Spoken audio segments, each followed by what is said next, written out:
It's your future. Own it.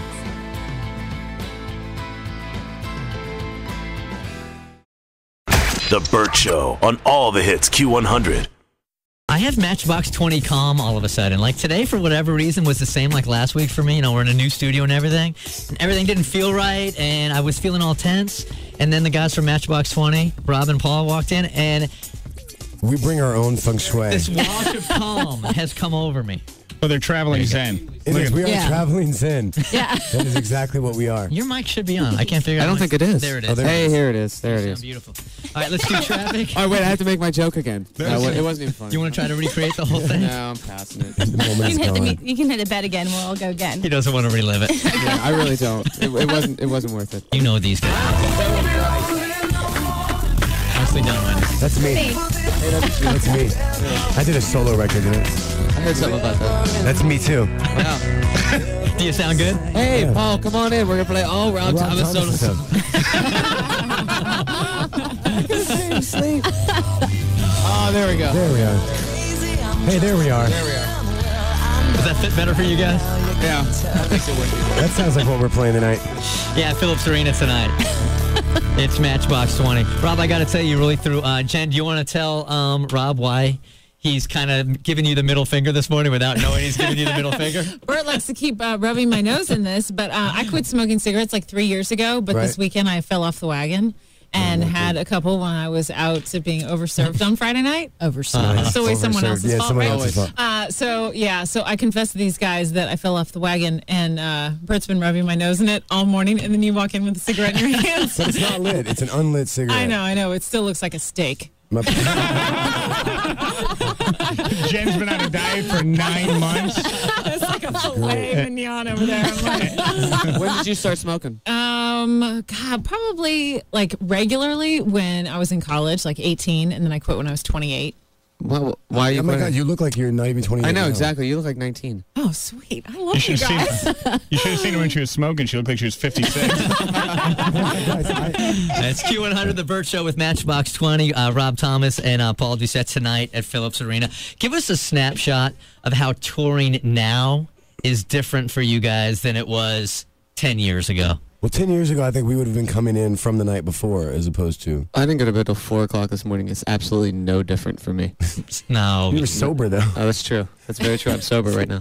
I don't know. We're all in different buses. Is that true? Yeah. I'm hitting the cough button. I was wondering about that because it would have been 10 years ago. You guys all on the same bus, right? Yeah. And yeah. then now you. And then got we're your on own 2 deal? buses. 2. Okay. Yeah. Yeah. Who was the now- first to say, look, this is just too close. We're way on top of each other here. We need 2 buses. Well, someone did a solo tour and found out what it was like to be on their own bus. Was that you or was that him? Because you did your own thing, too. Yeah, but I didn't have a bus. So you came back, Rob, all prima donna'd out, and you're like, I don't want this. came back. Oh, you know what, Let though? me tell you something. Here's the the deal. greatest thing in the world is having your own bus. Now that I have one, I totally understand why. It was just ever. weird. It was just weird, like that first night, of like Paul. It was like he's like, okay, I'll see you tomorrow. I guess I'll see you tomorrow. I won't That see was you on odd. the bus. It's the first time in like 15 years we finished a gig and didn't get into the same. That is vehicle. true. That's got to be like one of the small little stepping stones of success, though. I mean, when you look at it, it's like, okay, now Well, we it's don't kind of have a to be- trade-off away because from then each we other. don't take hotel rooms. You guys are all on top of each other on the hotel rooms? Is that what you're saying? No, like when you have your own bus, we don't take a hotel. So it's like, is it a step up or is it a step down? I don't know. I love it. Like I refuse to get off my bus. Like we have times where we're parked, at like the Ritz-Carlton, and I'm like, get off the bus. I love it here. It's Yeah.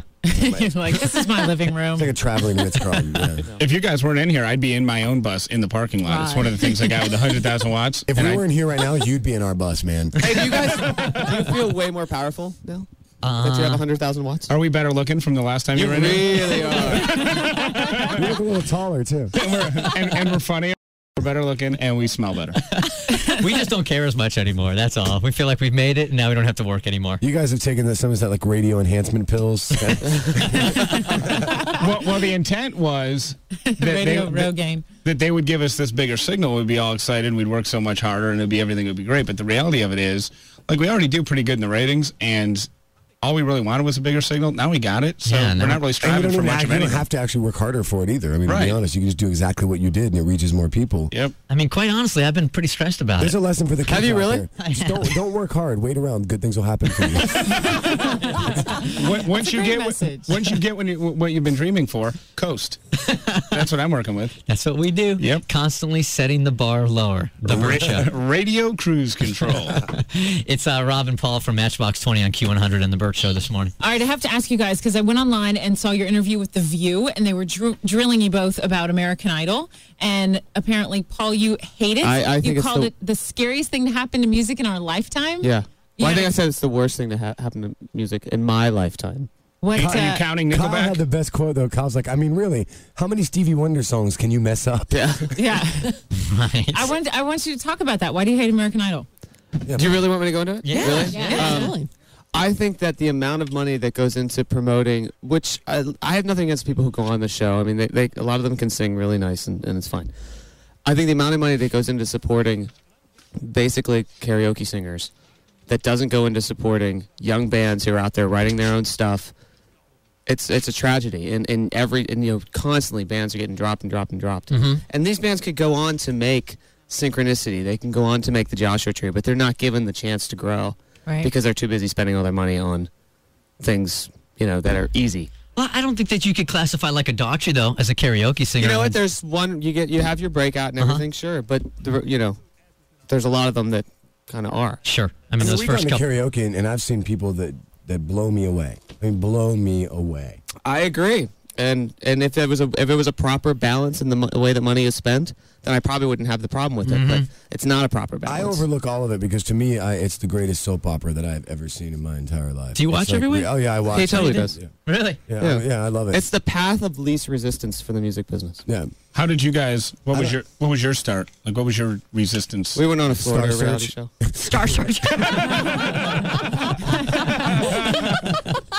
when it meant something. It was the band that became famous off Star Search. Was it Sawyer Brown. Sawyer Brown. Sawyer Brown. Yeah. Throwing a little Sawyer Brown down on you. No, really, what would be, I think that's Hey, a look, great question. Like, hey, what's did you know considered that your... Rock 100.5 is the rock station Atlanta has been asking for? I'm reading. Oh, sorry. When you work in radio, I guess you have these bulletin points that kind of That, I think, is for like a sales piece. So now Yeah, the it is. salespeople are going out and they're trying to sell the Do new... not read Yeah. that one. Yeah, no, I'm not going to read that one. No. All right. I can't ask. Yeah, you definitely don't want to read that one. I can get in trouble and they can't. I want to know about how you guys think that bands are going to actually make it in this age of music. Like you said, Paul, like bands aren't being fostered the way that they used to, and so that they can have 2 and 3 albums deep before they have a huge album. Like, how do bands make it these days? They don't. A lot of them don't. Yeah. Yeah, I mean, it's so funny because it's a lot easier to get your music out because anyone can put a record out now.